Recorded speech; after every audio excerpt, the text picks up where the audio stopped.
Hello everyone, my name is Separix and welcome to my first legit video. In this video I'm going to be recreating Boundary Break. Boundary Break is a pretty popular show created by Shezes. This show is about exploring hidden places in games by manipulating the camera to go anywhere you want. With thousands of requests coming from everywhere, I highly doubted Shezes would have any time to explore my suggestion, Mirror's Edge. A hidden gem and definitely one of my favorite games ever.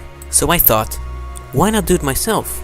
With the recent release of Mirror's Edge Catalyst, I thought now would be the perfect time to make my own. So I went on the internet and searched for a camera manipulation tool. I found one within minutes. I'll leave the link for the one that I used in the video description, so you can check it out yourself. Now without further ado, let's get into the video. Okay, starting off here with the Prologue intro. Now, as you probably already know, this game was designed in first person, so any cutscenes or gameplay in third person looks absolutely ridiculous because there was just no thought put into how they would look from a different perspective, because nobody would. But yet here we are and they look pretty goddamn hilarious.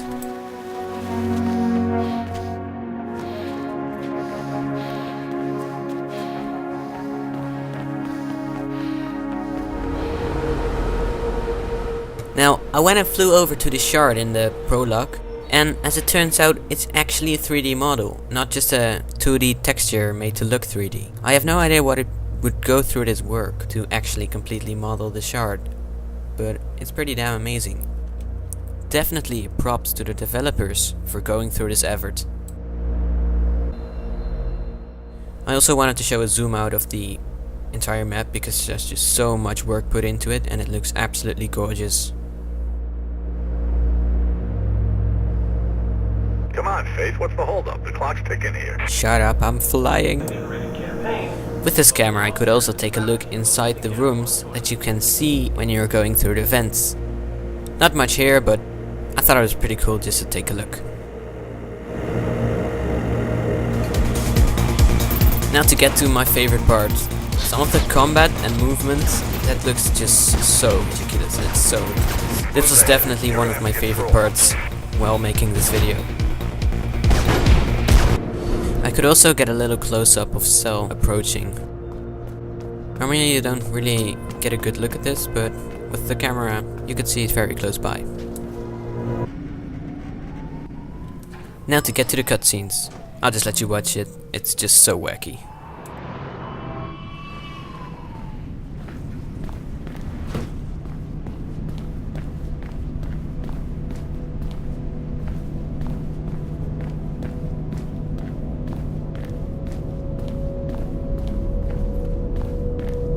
To tell me. I can't get involved in this, Kate. You know what I do. I just can't. Blue's incoming, Faith. You might want to be outgoing right about, now. And Faith, thank you.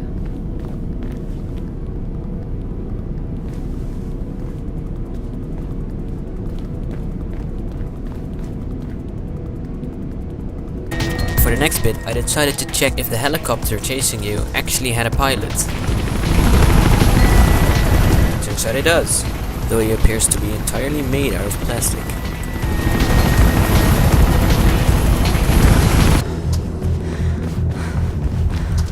Now the big question, elevators, do they actually go up? Well, in most cases they do, but it's mostly just used as kind of a fake loading screen for loading other sections, such as the building you will see appearing right here. Breathe out. Damn, what a mess. Can't believe Pope's gone. Shit, man, this damn city. So you know him, huh? Well, you sure opened a can of worms on this one. Here's some more footage of Faith hilariously taking out sniper guards. Snipers out or keep out of their way. Just get your ass through there.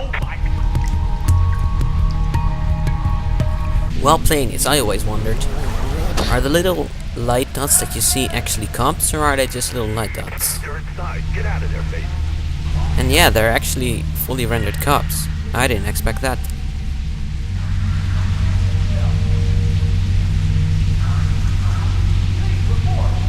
Now for another funny cutscene. This one is from the chapter Ropeburn.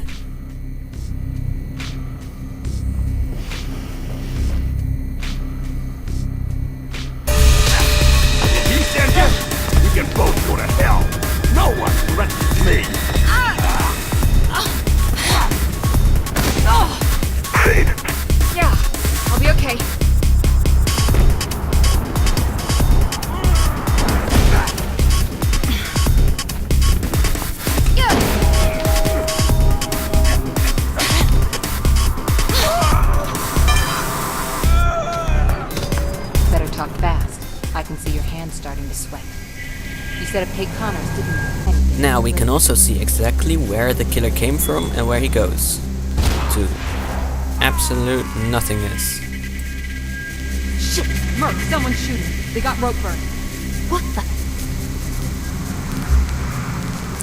Something else that I found after the cutscene was done playing is this completely black model of Ropeburn just standing on top of the roof where you couldn't go to anymore. Now I have no idea what this is doing here, but I thought it was pretty cool.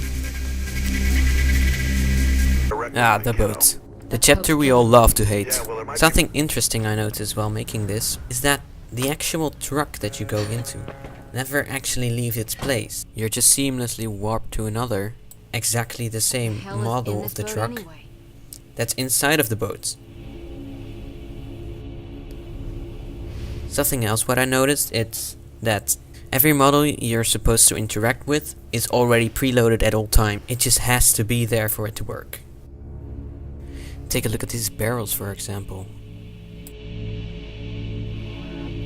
While I was on the deck, I flew up to the coast to check out some of the buildings there. It actually looked pretty nice. And again, huge props for the developers for going this far, for creating the entire city. Just for this... Just for this little tiny... With this camera I was also able to figure out where the red Easter egg goes to. I couldn't see where it came from. I assume it just appeared and disappeared. But I can see where it goes. So it just walks along the building, does a little moonwalk, and then just disappears. There's not much more to it. Kate doesn't actually appear to be in the van, which is the lucky thing, of course, because she's never seen. But what I did find interesting is that the windows are transparent, so maybe there originally was an intention for the player to actually go inside the van. Here's some bonus footage. In this chapter you can actually see Krieg walking in, wave at you, and then walk away. I never noticed this until now, but here's just a closer look at him.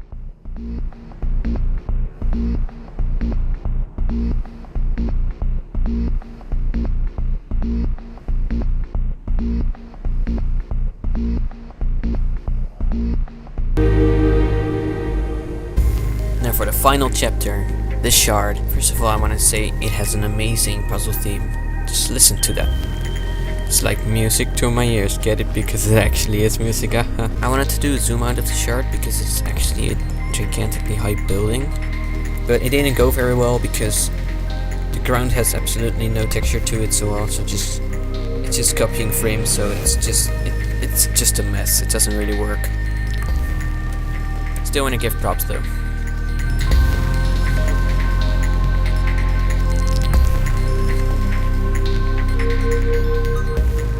Time for another cutscene.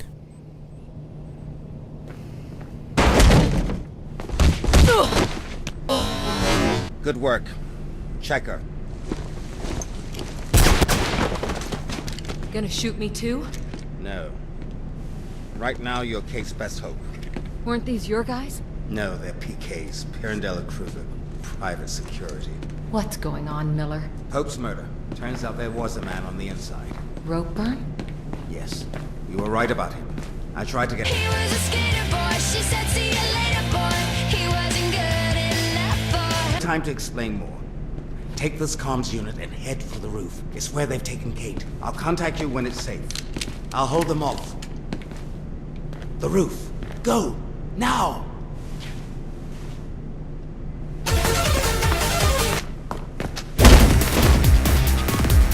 The Shard boasts some of the most spectacular views of the city. However, we'd like to remind you that photography is not permitted on floors 90 through 110, but souvenir panoramic pictures are available in our gift shop.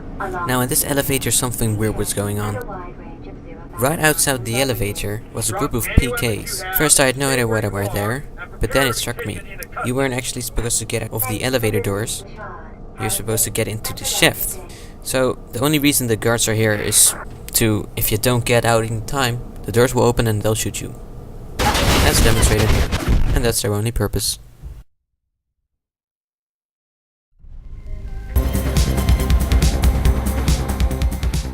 Here's a little zoom out of the sniper level.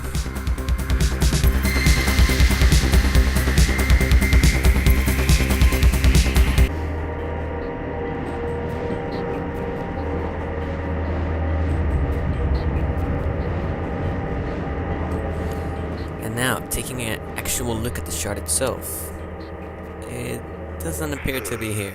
It looks like the security doors to the roof are closed. Okay, if you destroy them...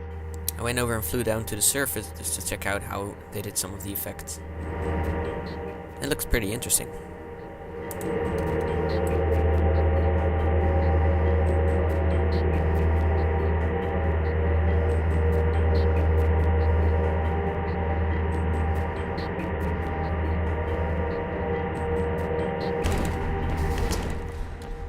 Just before you get to the actual top of the shard, you can peek through these windows and see what appears to be offices. With the camera I could take a little closer look.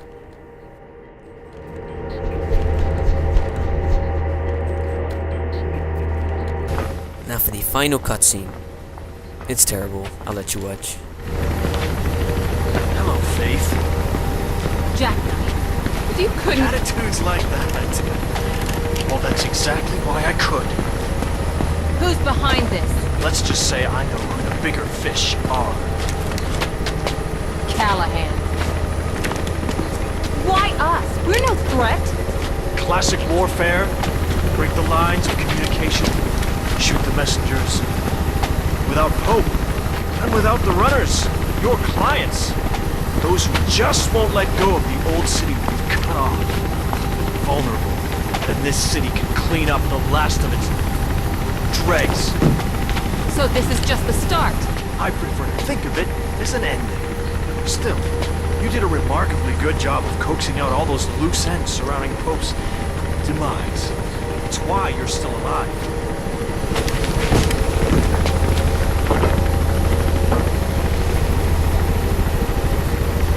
You can't live on the edge all your life, Faith. Sooner or later, you have to jump.